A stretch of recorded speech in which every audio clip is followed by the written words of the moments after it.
Hello! Hi. Woo! We're live. We Here we are are. live. And we already have one person in the chat, so this is a 100% increase from, well, I don't know. Hello, people. The usual. Yeah. Noise is here. Noise has done our theme song, so in between the staticky sounds, that actual music is all noised. Yeah. Oh, cool. Friend of the show. Hello, friend of the show. Yeah. All right, everyone. So, Bad Internet Friends, episode 13, special guest, Dicey Guy. Hey. Hello, I'm special. When I was in school, they called the special kids good with their hands because we had gotten to the point where you couldn't say that they were like stupid kids. That was not, nice. It wasn't their fault. But we had to acknowledge that, some of them aren't going to go to college. So they were good with their hands. And that's true. Unfortunately, some of the kids are also just like stupid. Like they aren't good with their hands either. But, you got to give them something. Thanks. I guess. Yep. So why don't you tell us a little bit about you? Oh, God. Yeah. We had a pre-ramble here and we was talking about what I am or who I was thinking about that. And I'm like, holy shit. Where to start and where to finish? I don't actually know. I'm from Norway. So that's why I am the way I am. I've been playing with miniatures and with my hands since the 90s and painted them and collecting Bretonians and doing a lot of stuff. I'm always trying to do stuff and finding a good thing to play with and stuff like that. And Warhammer was very fun for me to play and paint and read all the lore and stuff. But then when we come to the actual playing, it was so chunky with the rule set and the spells and everything else. And, when you're playing like 2 games a year and when you are playing, all the other ones was so good at the rules and the purple fucking sun coming and everything just dies. You're basically learning the game all over each time, right? Yeah. New edition. Yeah. And then stay for like 5 years. Hey, I know this game. And then they Age of Sigmar the shit. So, which was a good thing. 4 pages that I could read and get around and throw some dice. And Bretonians was insane in that. They had that legacy rule set. So you could have, if you dropped like 25 archers of Bretonians, you can roll triple your dice rolls on anything. So you can triple click everything. So even if it was a chaos demon or whatever, they just shoot it out to space. And then I can ride in with my Pegasus over them, take a U-turn, and then attack them from the behind. Like, it was glorious. So Age of Sigmar, that's the good stuff. Oh yeah. Just gonna shout out a couple people. Don Juan Don, hello. Noise is on European time, so he's right there along with Dicey. Absolutely. And Mr. European Void Captain Bazooka. Yeah. Hey. Also known as Bazooka J Rambo in my heart forever. That is the title we should all aspire to. Yep. Yes, sir. So, Dicey Guy, you are Norwegian. Yes. This is correct. This is. I need your expert opinion on something. I have a video. I need you to listen to it very carefully and tell me if it is true or not about Norwegians. Oh dear. Are you ready? No. There is a joke that no Norwegian has ever laughed at that I have heard, and that is, Norwegian, is there really such a language? Isn't it just Danish but pronounced in Swedish? What? I don't think we got any sound. The sound didn't come through? Norwegian was like Danish, but Swedish? then it clipped. Oh. Yeah, there was like some very faint sound, so you're gonna have to like recreate the joke, I think. Okay. All right. Well, yeah, sometimes it bombs. Mm-hmm. So my mother-in-law was on for our Christmas episode, Good Jul. Okay. And she said that there's a joke that Swedish people find very funny. Yep. And it is, Norwegian, is there really such a language? Isn't it just Danish pronounced in a Swedish way? It says, no Norwegians ever find this joke funny. Okay, so maybe I'm Swedish then. But yeah, it's but the very curious thing is that when a Danish and a Norwegian talk together, we can understand each other. And a Dane and a Norwegian, when we listen to a Swedish person, we understand them. But when we are talking to them, they're like, "What? What you're saying?" It's basically the same thing. Yeah. It is easier in writing. Yeah. No, actually, it is Norwegian RPG harder books, in writing because Swedes are using different letters and stuff. So yeah, like I have a couple of Norwegian RPG books, and it reads exactly like Danish, just with like occasionally. Actually, in a way, the Norwegian spellings almost make more sense because they're slightly more phonetically accurate. So it tends to be written out like you would actually say the word. Yeah. So we are smarter than the Danes. Yep. Yes. Oh. Well, that's fired. Fair. Shots fired.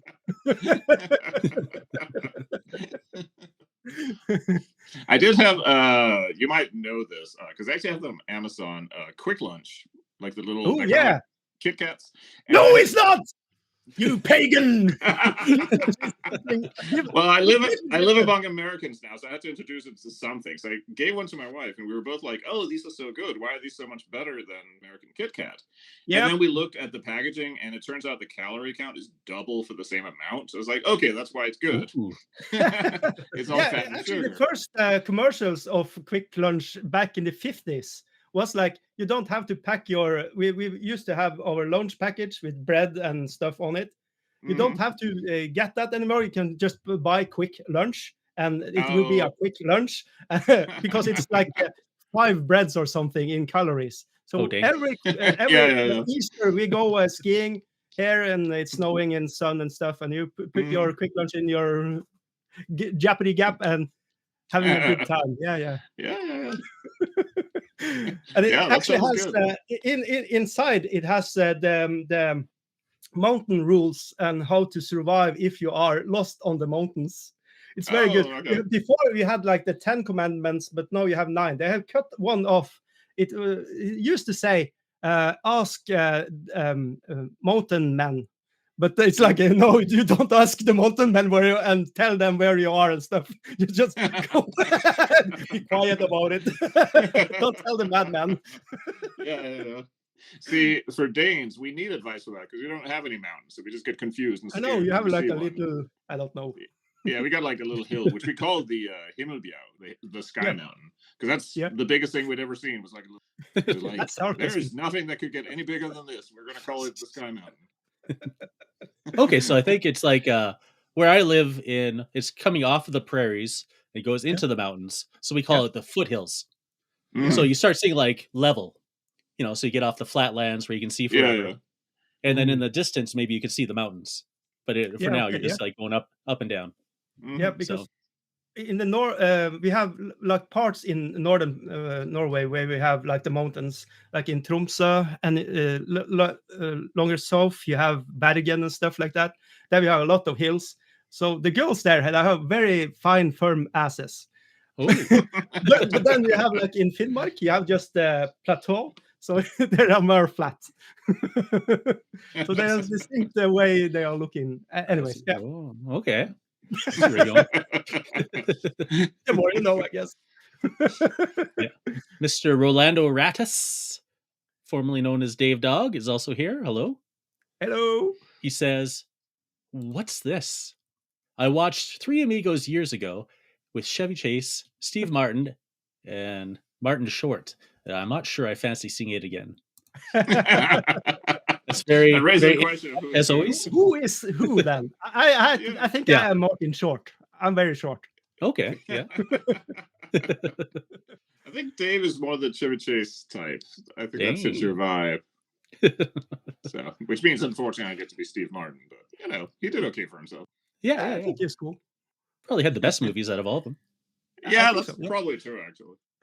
Okay, so our main topic today is Dicey Guy telling us all about the volunteer project he started up way up in the isolated, barren wasteland. Wow. Norway. How do you teach reindeer to play Warhammer? That's a question we've all had on Yes. our minds. You know, I have an actual answer for that. Do you want to Okay. hear it? Yes. You don't. There's a reason. There is a reason why the Santa's reindeers are flying in the sky. It's because they are eating like flame sop and stuff that gives them hallucinogenic powers. So yeah, you don't want to have anything to do with the reindeers. They are freaking off the chains with stuff. So don't teach reindeers anything. They just This is fair. they just leave them alone, and they are cool. They do their thing. Yeah. I was seeing a place and if you're hungry, you can actually just hunt them down and smoke their hearts and stuff and eat them. They're very good at eating. Oh yes. I was seeing a place up in northern Sweden, in Kiruna, where you can apparently get reindeer tacos, and I was like, I would eat a reindeer taco. I would try that. It's freaking good. It's freaking good. Okay. It's actually it's like the neighbor town for where I lived when I was younger, Kiruna, and we are a lot of times we were passing into Kiruna. Kiruna is actually a very interesting town because they have moved the whole freaking town a little bit to the side because they have like underneath it they are mining. Yeah. The whole freaking town is moved. Some I don't know exact, but it's insane. It's very fun to think about that, actually. Yeah. Anyways, we was going to talk about my volunteer work, and to be fair, it's not a project just me running it. It's me and 4 other guys. And we just find ourselves one day playing Magic the Gathering Commander and stuff. And like, we are seeing our numbers dwindling. You know, we're getting older. We don't have anybody to play with. There's just the group is getting smaller and smaller. We have lost all our people that play miniature games to, you know, being adults moving around, you know, in Norway. You need to move around to get jobs and stuff. So you lose good friends that you can just kick down and throw dice and, you know, jab shit with. So it's basically just Magic the Gathering Commander, which is one of the best games ever. But, you know, you want to have variety when you are having your... So it's a good spread to have different things. So we was like, holy shit, we need to do something. And then we brainstormed a little bit. So it's about a year from now. No, a year in the past. So in 2024, about this time in Easter, we sit down and like, we need to do something. And we just dabble around, and I send some emails here and there. And in the summertime, we are actually getting into the registry in Norway for being volunteer work and stuff like that, and be an organization and having it official and stuff. So, okay, now we have something official. We can go into the library where we live here. And they was like, yeah, we have free room. We can basically lend it to you. We are the library, so we should be a public service for people. And you are doing a public service. So the deal is we are doing it for free. People can come in there and play games. And we have board games. We have Spearhead. We have Kill Teams. We are trying to put in what we can in the narrow space of time, like 4 hours. Let's go every Friday from 6 to 10. We are playing games. So trying to narrow it down to that. So we have actually a guy that used to be a teacher who is extremely good at being a dungeon master for Dungeons and Dragons 5th edition. He used to play with his sons when he was younger, and they were younger, but they moved around, you know, and now we can see he has a new place. He can preach the holy scripture of role-playing games, and he's very good with young people. So very lucky that he's just volunteering to do that work for us every Friday. And so how big is the age spread of people who show up? We are aiming for everybody. We are aiming for freaking everybody. It's like we are like 30K people maybe spread around a little over like 50 kilometers perimeter, or what you want to call it. So it's a very small sample of people. So you need to have, we want to be as inclusive as we can be, and make it to be like, if you want to play Monopoly, yeah, let's fucking go for it. Katana, let's go for it. Let Yahtzee, yes, let's go for it. Let Uno, yeah, play Uno. Let's go. Yeah. Because we know these are the starter drugs to get people into the gaming industry. Right.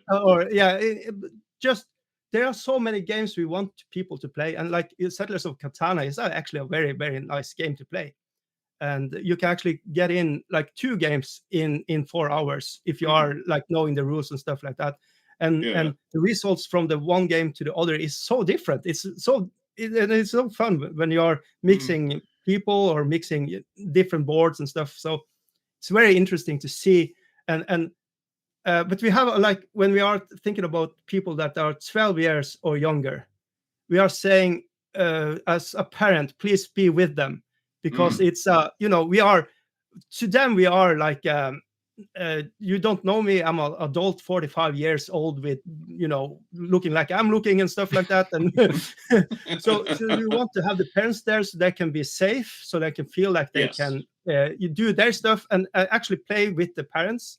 And that will be you're not at home, you don't have the mobile phones, you don't have the computers, you don't have whatever younglings are liking nowadays.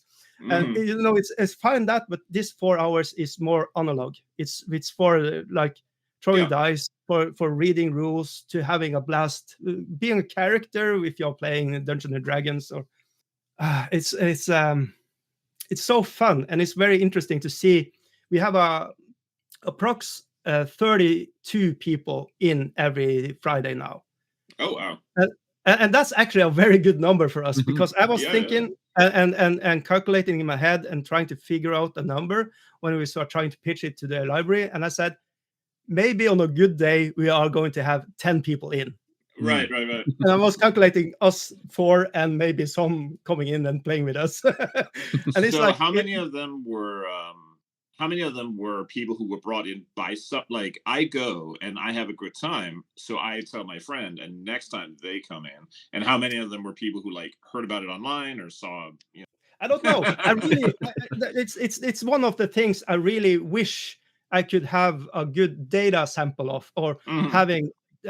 Asking people, but you don't go up to people having a good time and, by the way, can you answer me these questions before you roll your next dice, because I need my samples. So you just have to hope it's a good time, and I can see like 20 people is like regulars, and then you have on top of that people that are dropping in. And sometimes there are like 60 people inside, and that's a lot of people, because the room is. That's like it's very big, and it's kind of breaking a little bit, because it's the sound and everything in that little library is too heavy for that. So we are basically thinking, should we expand? Should we find other places to be and stuff like that? But there's like. But next time that can be like 15. So it's like, and what happened from that time to that time, I don't know. We just have to keep on going, because and next time there's like 30 people. So it's so weird, and I don't know. I can't. So how many people are doing? Obviously, if you're playing Dungeons and Dragons, you're probably playing like the same group over a period. But if you're playing like Spearhead, that's not necessarily the case. So the DM, the teacher, his name is Frank. Shout out to Frank if you're ever watching this. You're a good person. I love you. Anyways, I should stop myself there. But but yeah, he's very good at finding shorts and stuff like that, and we're trying very hard to find shorts online and stuff. And I actually have writing some shorts too, like a bank heist and stuff like that. So when there are people that are not the regulars coming in and they want to have a game, he's on for it, because we are where we live. There are it's a place called Skjervøy. It's 2 hours drive from here or something. They come in and play the game, and they are the regulars. But sometimes the bridge are closed because the weather, like the snow is snowing, and the wind, and you like trolls and dragons are holding them back or something. And then we need to find, and there's always people that want to join in. I have been to 1 or 2 sessions myself, and he's very good at having a focused mind on where the pace of the game should be, and he can lay it so it's almost every time like 3 hours. And that's a skill. That's a freaking skill, and it's very nice. And you get this satisfying loop where you can go to the end, and then it's done. And it's a very he's very good. So yeah. So the answer is we have one regular group that are doing the progression of the story, but it's not like it's every time. I would say it's about 50-50. So every odd day there are like new people trying the game out for the first time and stuff like that. So and that's very nice. It's it's amazing. And then we have like Spearhead, we have Dice Throne, and we have like there's a lot of different games we have, and there are actually people that come in that are, we have like what you call it, it's not a refugee camp, but there are people coming from Ukraine and war-torn places and coming to Norway. So they can, some of them are very good at English. So, and they drop in as well. And I've been in contact with people that are in, what you want to call it in English?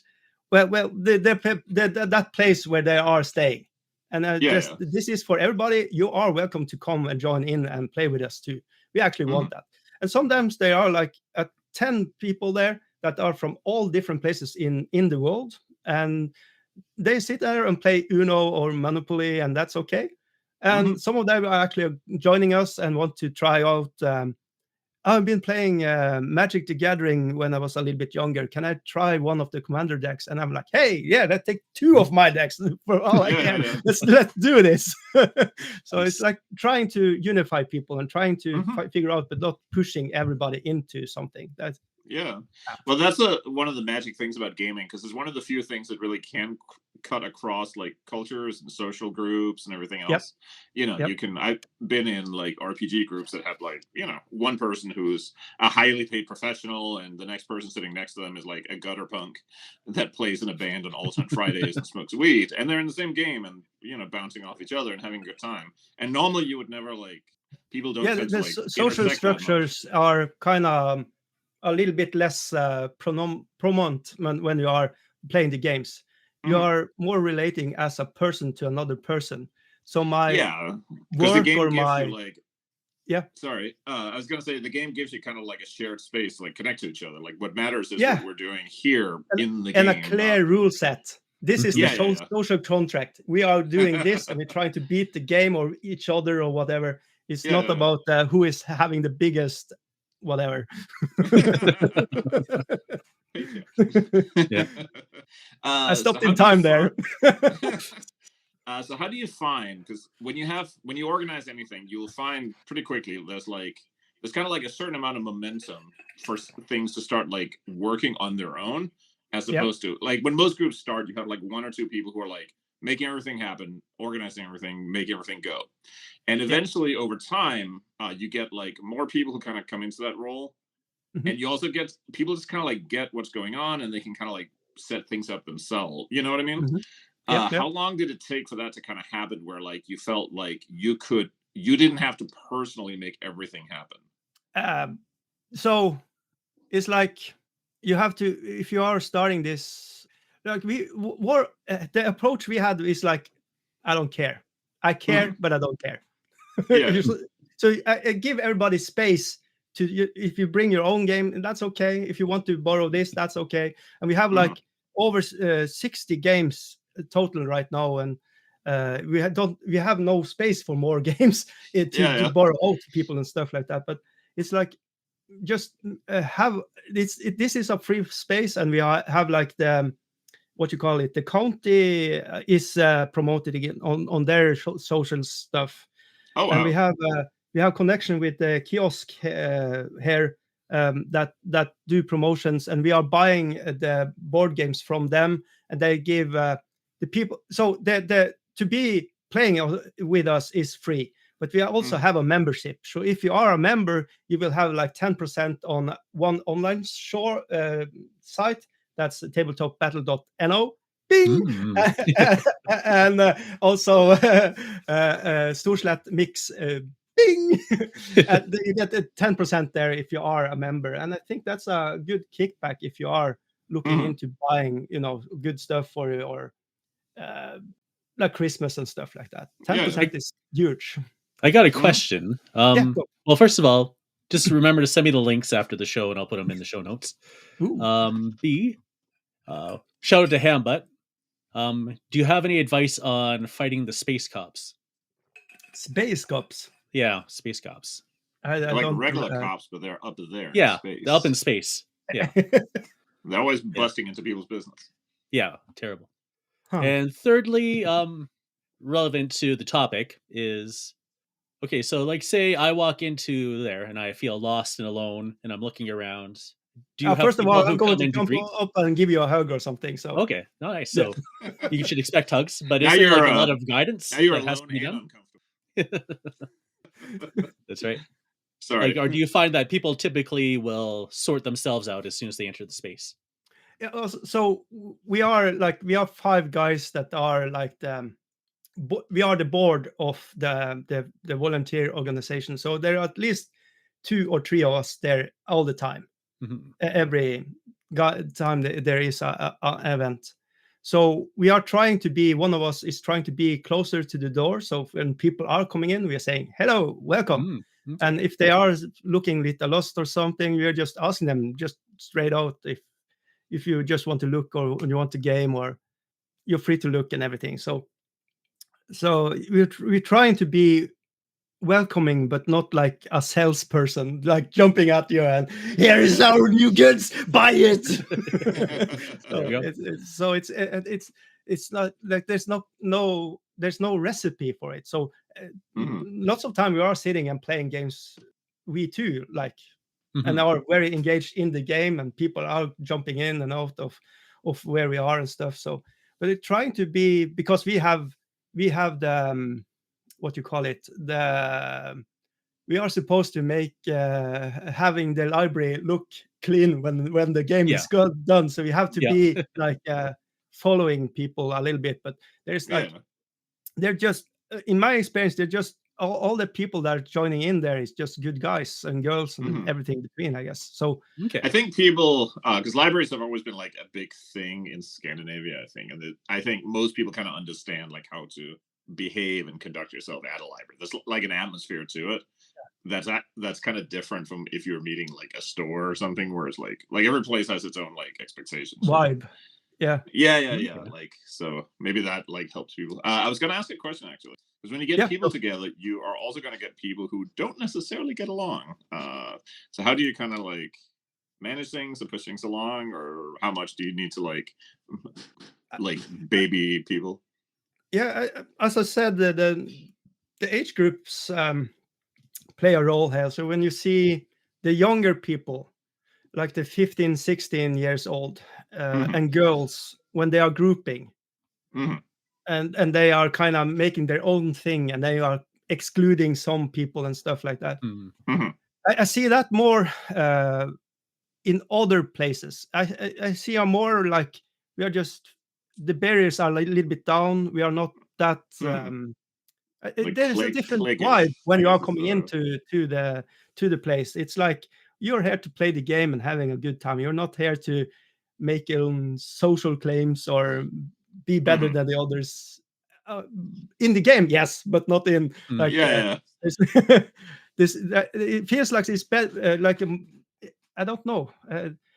And maybe there, like the question you're asking, I haven't seen it, but maybe there are, but I haven't like preserved it. There's a theory I have that I kind of put to test in the Discord I run. Dave is familiar with it, which is that when people are in a social setting, most people will tend to kind of do what they see people already doing. So like if everyone is like polite and friendly, monkey see, monkey do. Yeah, people will kind of like, oh, okay, I'm supposed to behave here. If people are like throwing shit on the walls and eating like the Warhammer guys, then they're Yeah. gonna chow down on some goblins as well.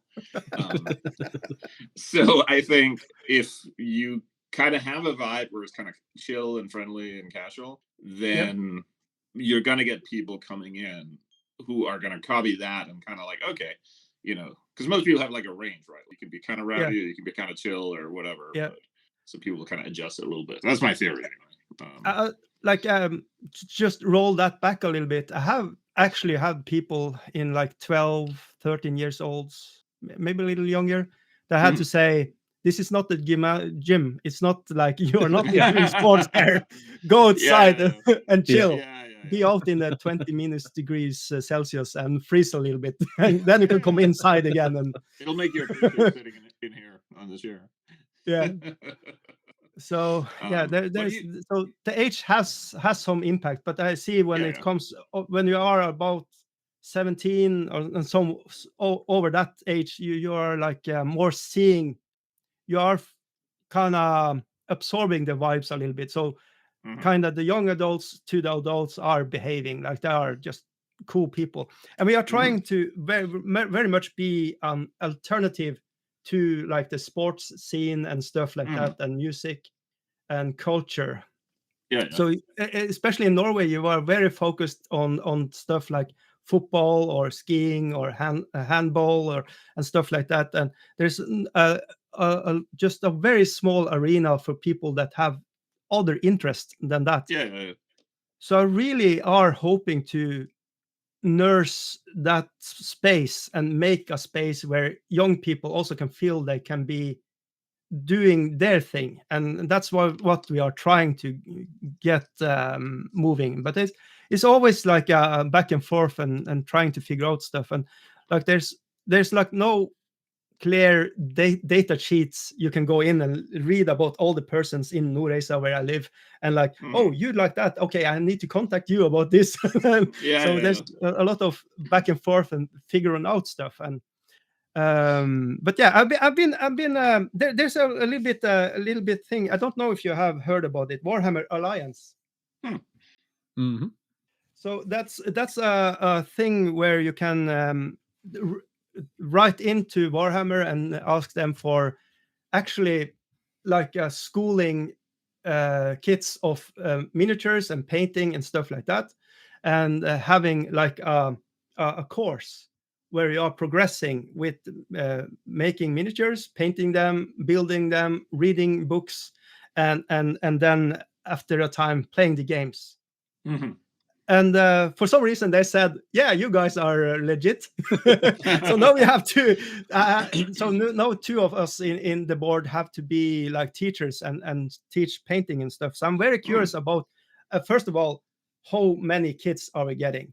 I was asking for 6, and I hope there are at least 6.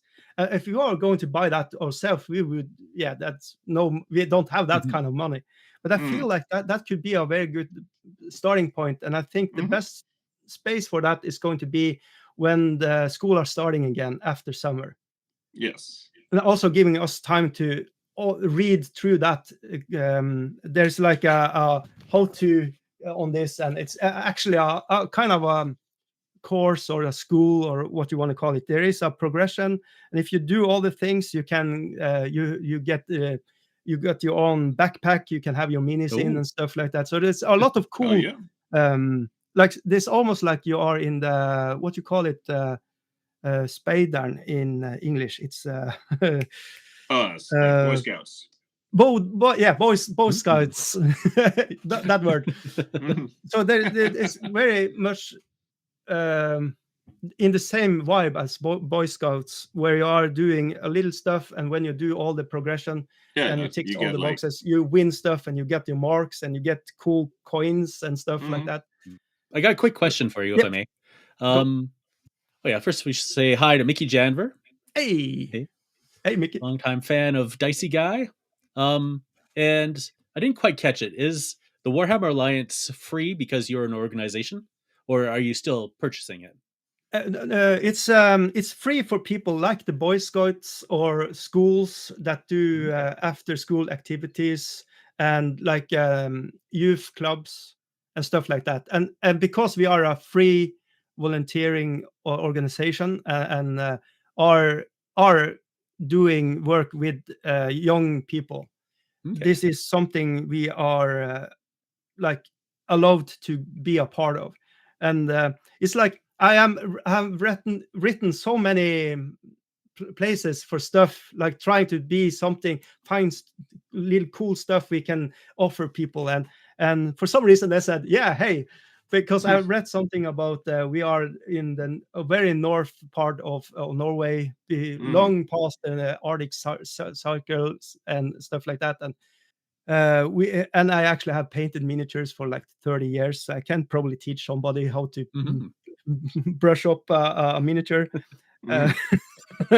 So and I just think it's going to be a very nice unifying thing that's going to be a little bit special to our organization, and maybe that's going to put on words out to a bigger audience over time and stuff. So there's always trying to think about stuff that you can build on and build your things bigger and bigger. So we are actually have got other like the banks of Norway. They just give you money if you have a good ID for some reason. And I have been asking them for a lot of times, and they say no. And just before now Easter, we had one yes. So now we can buy ourselves tables, like good tables that are the correct size to play the games we are playing, and having good size, like, and they are ours that we can use for ourselves. By the way, the library is aboard about it. We are very clear about what our intent of doing and stuff like that. I'm actually talking about that. There's a 2-level store library, and I said we are going to take the basement. You just wait. And they are laughing at us, but we are working on it. So we have actually one of the rooms are ours already, and we are getting in cabins. We need more cabins for all the board games and miniature games and stuff like that. The paints are coming. So they're moving on, and that is what's make it fun, when you are trying to find the good things that can make the gaming situation and our organization thing easier, if that makes sense. And we actually are wanting to buy some cabins that are like with glass cabins, and the kids can put their miniatures that are painted inside there, and we can close it. It's a library, so you want to close it, so not all the people are taking the miniatures out and eating them, like you said. That's the biggest fear. Yeah, those little goblins get pointy. Yeah. Maybe a little tasty too. Some of those paints are pretty good. Everyone who's painted miniatures has like tasted at least one paint. So that's just, Oh yeah, the taste from the hexagon goblin green. Yes, that is so good. I was gonna ask, this is kind of drifting a little bit, but how many people do you find, because you guys do a lot of different kinds of games, Yes, you do card games and RPGs, minis, blah, blah, blah. How many people do you find that like move between those, and how many people come in like they're there to play Magic, or they're game there to play board thing. games? Yeah, like genres or even specific games, like it's like, I don't know, 50-50, I guess. I don't. Yeah, like, because you get people who are they get like locked into like one specific thing, like they see miniatures and like, oh my god, that's what I want to do. And then you get other people who are like, they just like games of any kind. And like I had a little group of 3 people that always coming and playing Magic the Gathering Commander specific games. And one day they come in with Gloomhaven. Oh wow. And they're like, Kim, come over here, join us. And I was like, yeah, sure. And I've never played Gloomhaven. And oh my god, it was fun. It was that Lions version of it. It's the tutorial version of Gloomhaven. But I was like, for me as a miniature painter, they didn't paint the miniatures. I was like, I was keeping my mouth shut, but it aches me to see the grace. I just like sneaking up my brush and paint it while we're playing. But yeah, it's a very nice game, and it's taken me all this time before I really tried it. And I can see that is one thing we want, maybe buying in and having in stock so people can play. But it's kind of very hard to narrow it down to just 4 hours. I can see a problem there, but we will see. Yeah. We have a lot of money. We can spend a lot of money now on board games and stuff. And I'm very happy that we are not just me. We are 4 other guys, and I can give some people the responsibility to. You have to buy those games. Here's the money. Go get them. There's like, we don't have the cash. We have to like what you call it. We have to like show the receipts and everything, and it has to be 1-to-1 what we're saying we want to buy and what we are actually having. So there's no like no pockets are greased with the money. They are specific. They are specific for the game, and that's a very I like that system, and so yeah, but all we are all very glowing for the communities and stuff like that.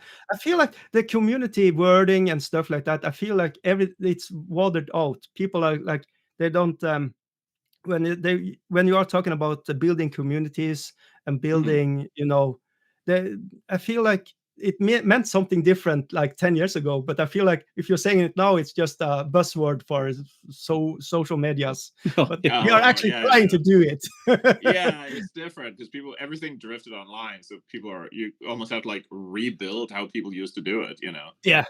Because I think everyone has had that experience of trying to build like a Warhammer group or something back in the early or late 90s, and you had to do it like manually. You couldn't, you have to be in the gaming store, and you have to see when they are picking up a Warhammer kit. Hey, you're in the group. They're not, like the crazy dude who like smells like cat pee. Because gaming stores. So it's a whole different, but it's also, I think there's a lot of, we kind of talked about this a little bit in the previous episode I think the fact that board games and tabletop games and miniatures games are something analog that you sit down and do with people and with your hands has a really big draw, because I think the need to like do that has never like gone away, but everyone is, you're on your phone all the time, or you're watching TV, or you're working on a computer all fucking day. I think for a lot of people who might not consider themselves to be gamers normally, that has like a really strong draw. You sit down, have fun. Like a lot of games are like as much time joking around as it is like moving dudes and rolling dice, right? Yep. And I think that can be really like powerful. Also for kids who don't necessarily like, they get like sport in school and stuff, but a lot of kids don't do stuff like even just like kids not having a hobby like at all, like nerds find that inconceivable because we're always accumulating stupid bullshit to collect or do. But for a lot of kids, you have to be introduced to those things. Otherwise, like, how can you even like, you might be like really interested in playing Warhammer, but if you've never seen it and you've never been shown what it's like, you can't even conceive that that's the thing you could do, So I think it's really valuable to have spaces like that in group where you can go. Yeah. And sort of like learn things and see things. When I was a kid, and this was in Denmark in the early 90s, there was it was mostly an RPG club, but they kind of drifted into Games Workshop stuff particularly. Like Blood Bowl was like the big thing that everyone played. But it was, this was back in like 3rd edition Blood Bowl, so it was all broken, but it was still good. Blood Bowl was better when it was, the more they fixed it to be better and more fair, like but they had a thing where you could like sign up on a little list and you could like borrow books and games and stuff, and that was like really cool because growing up in that time, like you don't have a lot of money, you have whatever your parents' allowance are, you're not old enough to have a job, or you have a newspaper route that pays nothing because you're just getting ripped off. So being able to just like, you're not going to go to the store and buy like the rule book for Shadowrun or something like that. But that gave you a way to like see things, and as a teenager at that time, that was the coolest shit we had ever seen. You know what I mean? We are actually trying to work like influence the library to take in the role-playing, all the D&D and Mhm. Pathfinder and like Shadowrun and have what have you, like all the things, Yeah. because Th- they have the system already. Mm-hmm. When you're landing the book, there is the system. You Yeah, don't yeah, have yeah. to do it. So it's trying to figure out the good way to collab with the system they have is Mhm. much better than the system we have for lending out stuff. Of course. Yeah, because I So remember the library when I was a kid, and again, yeah, this was in like kind of small town Denmark. But they, for some reason, I don't know, it was like one person at the library who was like behind all of this, but they had huge stacks of like D&D books, a cool. little bit of other like mostly like Scandinavian games. I bet I bet they actually had like sets when everybody was off the library. They come in. Yeah. It's like they had like a It's huge the collection of like perfect Dragon setting for playing magazines. So role that playing game Mhm. with all the books around and the smell of the books and Yeah, that's so perfect. nice. But it was such a cool thing for kids, because you see, and you would see it all the time. You see kids Yep. come in and they would see like the cover of like the Player's Handbook or the cover of like a fighting fantasy book or something. I Yeah. don't know if you had those in Norway, like the choose your own adventure kind of books. Yeah. That was actually the very first thing that introduced me to role playing games was the choose your own adventure style of Yes, games. me too. That was like Yeah, And me, yeah. that's such a thing of growing up in that page time and 70, place. page Yeah. 14, page And then you get to whatever. the end and you don't have the black pearl or whatever you need, and you have to start Yeah, over. but no. Yeah, God but damn it. but being able to see all that stuff that you could never like Yeah. afford if you wanted to buy all those books or badger your parents for them. So that was such an Yeah. important thing for like everyone I knew got into gaming because of stuff like that, or they knew Yep. somebody who got into it because of stuff like that. Yeah. So yeah, that's like super powerful, I think, especially for like you mentioned at the beginning, like kind of realizing that like the community around you was getting older, people are drifting away or they're Yep. moving away or whatever, like people come out of it. Yep. It's I come a in thing. again. That's the fun thing. Mhm. I can see people that have been out of the gaming for like 20 years, and then all of a sudden they are joining back in, and it's like, Yeah. oh friend, let's go. Yeah. Nobody ever leaves. Like, I think if you've ever like felt that bug or that like passion for gaming, you can like go off and do other stuff for a while. Yeah. But you always Being gotta adult. kind of remember. Yeah. Like you're always kind of gonna remember like what it was like to like kill an orc or like pass your morale check or draw Okay. Yeah. Like it's such a, and it's one of those things that like when you talk to other gamers, like you could just recognize immediately, like they get it, Yeah. So yeah, and you get people who are like getting older and they suddenly realize that they want to do something that isn't just like working and mowing the lawn or chasing reindeer away up there. So they want to do something else. And like, Mhm. so that's why you turn them into tacos. You can eat the fucker, so Yeah. they aren't like shitting all over the lawn.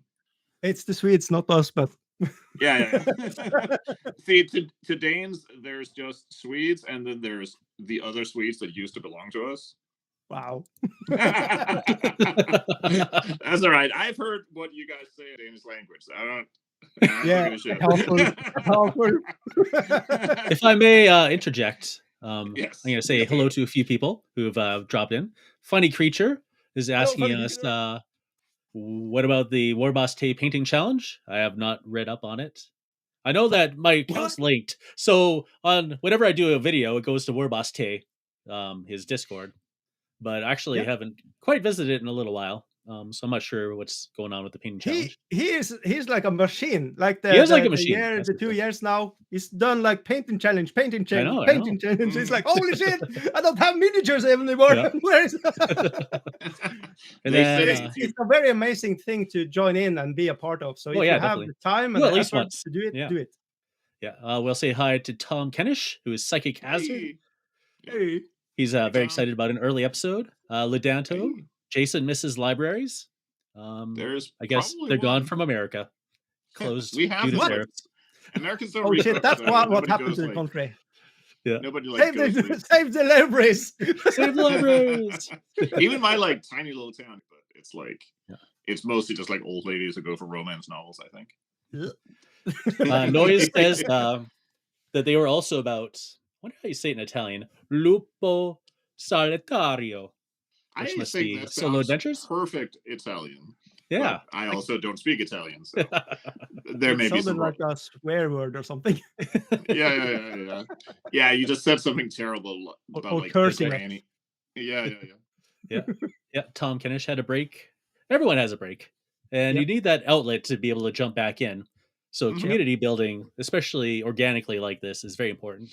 I can Mhm. interject with my group that I play with, the Rust Monks. I didn't organize it or anything. I just joined in because they were playing Mordheim. I wanted to get back into Mordheim. I played it when it came out, and then like spent a couple decades not playing it. I wanted to get back. Mm. And it was very easy to do because they would put up posters in the LGS. And so they'd Ooh. say, like, oh, this is the Mordheim thing. If you want to join in, scan this QR code. So if you So- scan the QR code, it goes directly to the Discord, and then everything gets organized from there. So, and then you're playing physically still in the store.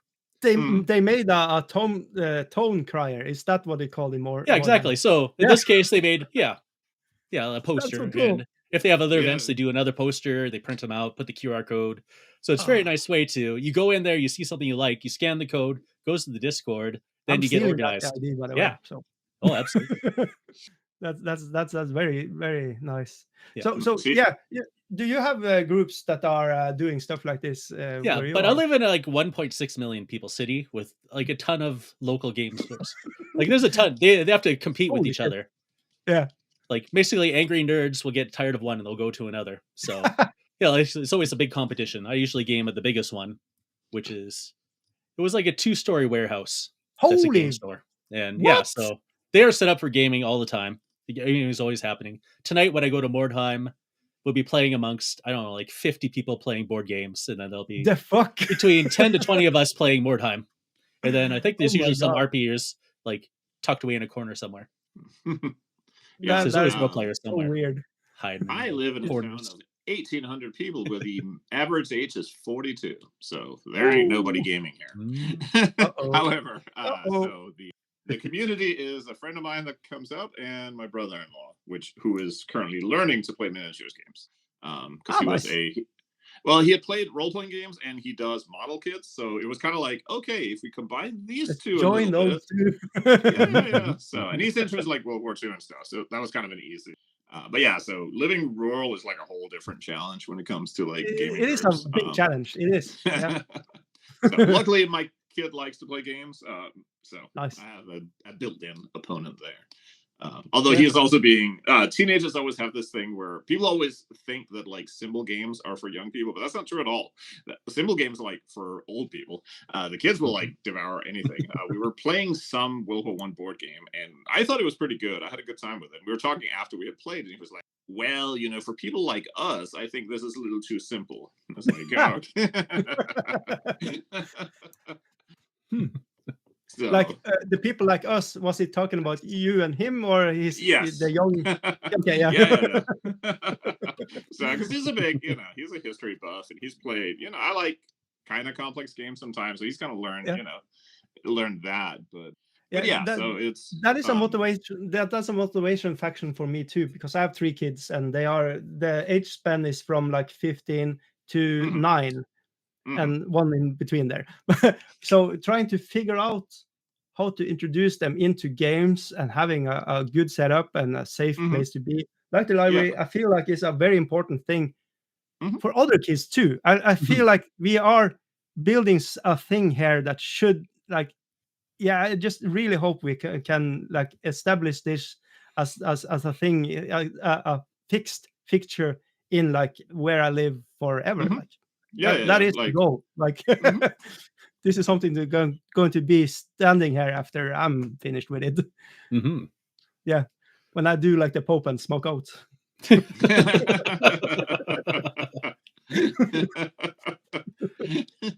So yeah, how is it with everybody in the chat? How are you doing with where you are from? Where do you have a gaming group or a bigger community to be at, or? Yeah, interesting to see how people in the comments are, how they are doing with it. Yeah, Well, I know we might Noise get is a lone wolf, that's for sure. Yeah, Uh-oh. I was gonna say we might get a skewed Sam because if they're here from the Nordic Weasel group, a lot of them are solo gamers, so Yeah, their yeah. community is like them hanging out, which is like a whole Best people. Yeah. They're cool, just they're cool individually. Yep. So, but for a lot of people, that's kind of like a separate where people who play solo or who paint on their own, like for some people, it's a solitary hobby, but they still like to have like you go find a community you can join, you can share stories or techniques, you can show off what you're working on. So that's kind of like a separate. Where the internet is very helpful. Just like if I'm painting miniatures, the only one around here who cares is like my kid, and he's required to because he's my kid. So, I kick you out. No food. right. Like, get in here. Look at. But if you can go online and you can talk to people, and you find a community that's painting the same kind of stuff you are, or just like generally painting, and some dude in Russia will tell you that your paint looks like shit, and like you cry and you never paint again. But it could be good. Yeah. But you're touching on something. I actually had there is a person that are in the group that are showing off his dad's painting job. Oh yeah. And he paints exclusively orcs and goblins. But holy shit, that paintwork is like this should be like a golden demon. Like he's like so good at painting miniatures. And I'm being like, every time he show me the pictures and I say, holy shit, it's good. Can you get your dad in here? Because that guy, I have to say to him, you are a legend. So someday I'm hoping he's coming into where we are and the library, and I can tell him you're a freaking legend, because I feel like, especially when you are painting miniatures, I feel like you're putting yourself in that work.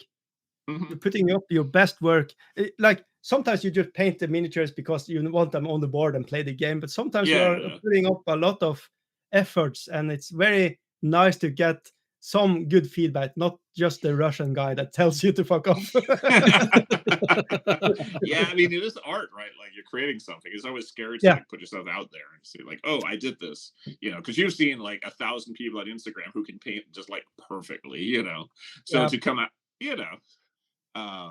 so to be able to go out and do it and get feedback, and especially when it's in person, like one of the things I used to go to 40K tournaments like way back, and the first night before any of the games were on, you get people who are like just organizing a random game with somebody, and you get people who are just like checking out each other's armies and stuff and see like what people came up with. There's always a couple of people have something really clever. There's one army that looks really, really nice, and so on. Badge and stuff. Yeah. So you just kind of soak up, and you see stuff that like nobody, because we had like 5 or 6 people who played together, so we knew each other's armies and painting, and we had a certain style. But then you go and see people who paint completely differently or have different styles, a different thing. Like if all of your armies look very serious, and then you meet another or see other people who have like goofy armies, or they have the Hello Kitty Space Marines or whatever. I've seen that. Yeah. I also seen when I was playing, had my Bretonians. I was like serious Bretonians, knights, and then I was fighting the Goblin army that was painted like the Smurfs. And the Smurfs freaking kicked ass on my Bretonians. Which makes it even worse. So, but yeah, that is absolutely. We're kind of running to the end of our time slot, I think. Okay. So if we have both because we try to aim for an hour, but also because that's how long my phone battery lasts when recording video. So we have a timer built in, as long as the battery doesn't get any worse. Otherwise, we're gonna have to keep shrinking the episodes down to like 17 minutes until I buy a new phone. Next episode, 10 minutes. Hello, bye. So short and sweet. So I guess any like final. Because there are a couple of people in comments were musing on like, well, maybe I should create a group, but maybe I should do a thing like pick like the shortest 2 or 3 pieces of advice if somebody's starting. What do you wish you had known in advance? That's like the classic one, right? Like if you could go back in time to tell yourself, like 1, put your pants on that morning. 2, then what? Yeah, just forget the pants. Do it. Pants Fall to the walls. -20. Do it. That's the best advice I can give. That just have an idea, pursue it, and find friends you can work with, so you can bounce. Because not all my ideas are the best. The board games I like isn't what everybody else likes. So if you have a little broader people that you can bounce ideas with, you will have a better, like a general better thing than just yourself. If you're doing everything solo, you're going to burn yourself out, I think. Yeah.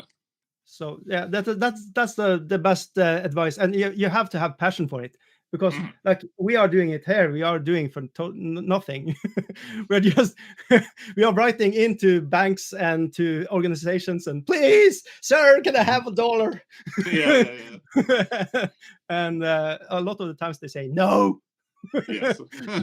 You have to build yourself. You have to be prepared that the best idea you actually have to do the thing, so people can see that the idea you have actually are working.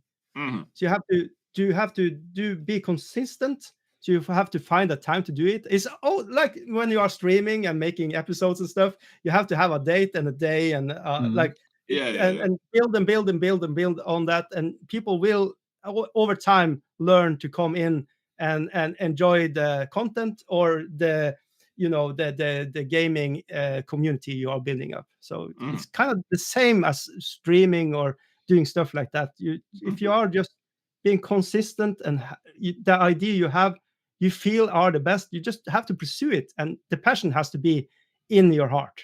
I feel like I'm talking too much now. No. So I think what you're saying is like a 2-stage process. Yeah. Do it. So first of all, you need to romance a few gamers. Yes.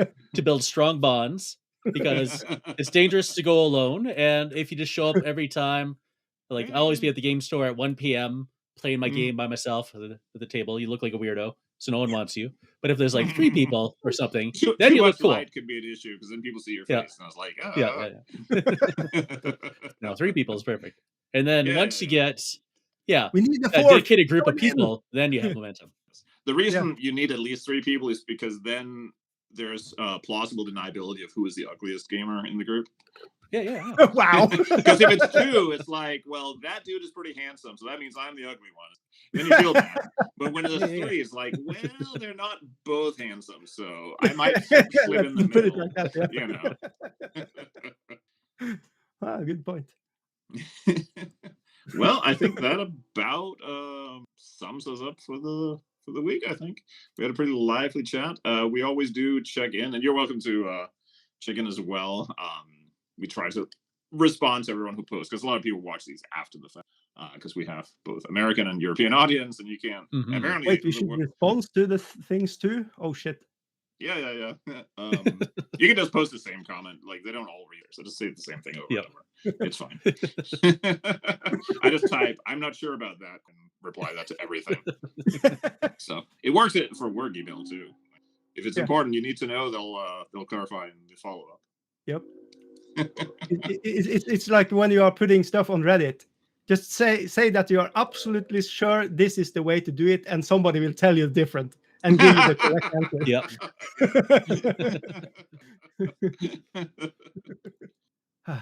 Any last words for you, Dave? None from me. Just be strong. That's good. Carry on. We're gonna do the hearts. Heart out. All right, everyone. Hey, heart attack. First try. Such success. Hey. All right. Well, everyone say goodbye. Bye. Everybody, bye. Have a good night. This episode of Bad Internet Friends was streamed live on YouTube and Twitch. There is a North American-friendly live stream every second Wednesday of the month, and a European-friendly live stream every fourth Monday of the month.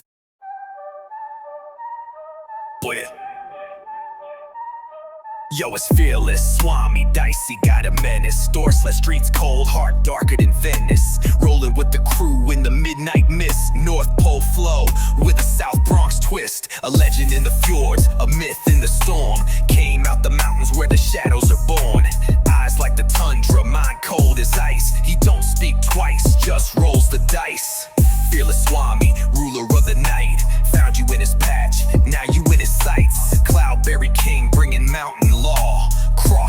once, you won't see no thaw. He stalks the ridge like a wolf on patrol in the land of snow, where revenge take its toll. Saw a stranger picking gold from his land, pulled a steel, said, now you understand. One shot rang through the alpine air, no one snitched, too frozen to care. Cloudberry juice stained the lichen red. That's what happens when you mess with the dread.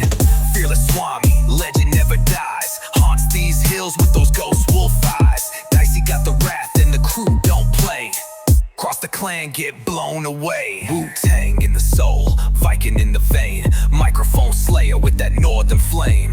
YouTube shadows, broadcast cold, gospel of a savage from the Arctic fold. Now he rides through the fjords, snowbike roar, with a GoPro on and a bloodstained lore. No mercy shown for the berry thief's sin. Now his past stay pure, ain't nobody get in. So if you hiking them peaks, best know the tale about a man named Swami, cold as sleet and hail. Respect the north, don't step out of line, or end up part of the permafrost shrine. Fearless Swami, dicey with the aim, Cloudberry general, carved his name. Shooting vids by day, lurking by night. Mess with his turf, you vanish from sight.